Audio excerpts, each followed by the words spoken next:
So I was very curious to see what exactly the arc, the manga was going to be compared to the anime, and this is one of the rare differences where it's like normally a lot of series are inspired by like the manga adaptation, but in fact it's like with like Yu-Gi-Oh that it's pretty much been doing since GX, I believe. It's like normally the anime comes out first, then the manga does its own thing and like does its own little adaptation. And you know, I saw a bit of like, you know, GX, a bit of 5D's manga, and I also saw a little bit of the ZL manga. And to be fair, the ZL manga part didn't look too that bad. So I was kind of curious to see like what exactly like Arc These one was going to be, especially. And I got to say one thing as well, if you're really a big fan of like the anime like that, this is like a completely different like series just altogether. Like literally everything has been changed from like, you know, episode 1. Like there's hardly like a lot different. Like the only thing that really stays the same is pretty much like Yuzu, like, and you know, all the like Japanese names are like all here, and it's just so weird just to see that like how these characters are different. But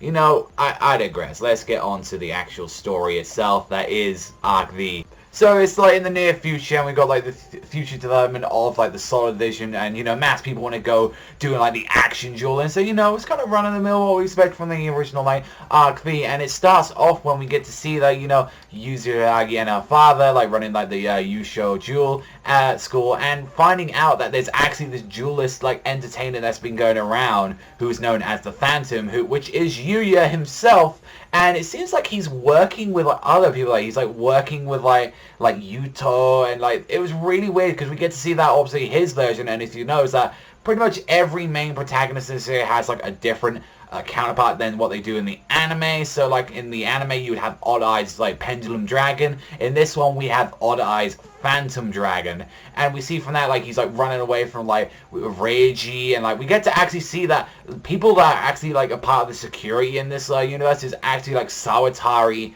Kurosaki, and Sora, which I'm very a bit, I don't know how I feel about it, a bit conflicted. It's like I understand Sawatari, but especially like how Kurosaki and Sora's stories, and maybe it's just because this is the first chapter, so we don't know. I don't know, it sounds like I kind of prefer, but it's like they're now actually helping like Reiji like straight up, and it's kind of interesting to see like that. So I'm kind of wondering what they're going to do, and it's like find out that pretty much like he has got this thing known as a destiny factor of the like when we find out the true identity of the Phantom, which was Yuya, and he pretty much holds the future in the hand. And like we see right at the end of the chapter that, you know, Sawatari like tries to catch him and say, oh, you think you're gonna stop me, man? Like you think you're gonna do it? And turns out it's actually like Yuto that reveals himself and saying, you know, I'm not Yuya, and I'm gonna fight you. And it's like, it was very strange because like from what we saw like from most of the chapters, like basically like Yuya blew his color because there was a kid crying and he wanted to do some entertainment.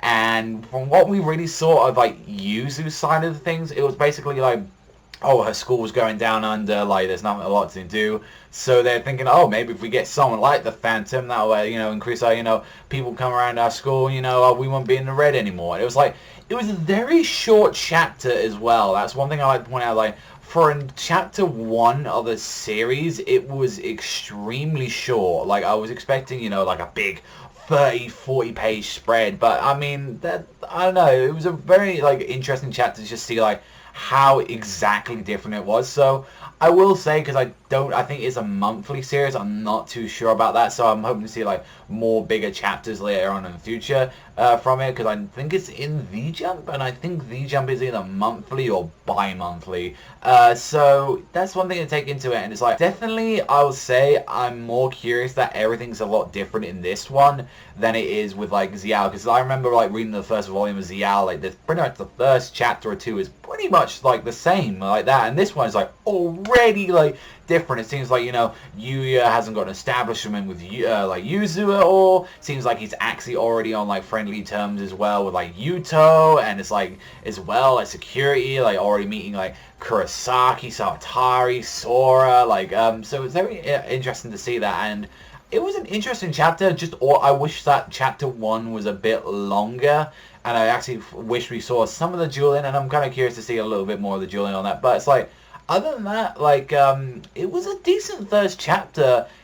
just curious. That's all I am. I'm definitely looking forward to like talking about more of it in the future. You know, maybe they might actually add like Yu-Gi-Oh manga now into the series as well. But that, I mean, since it's a month or so, we'll have to see. I'd give it like a 6.5. It was a fine chapter. Like I enjoyed it through, and it was very interesting to see that.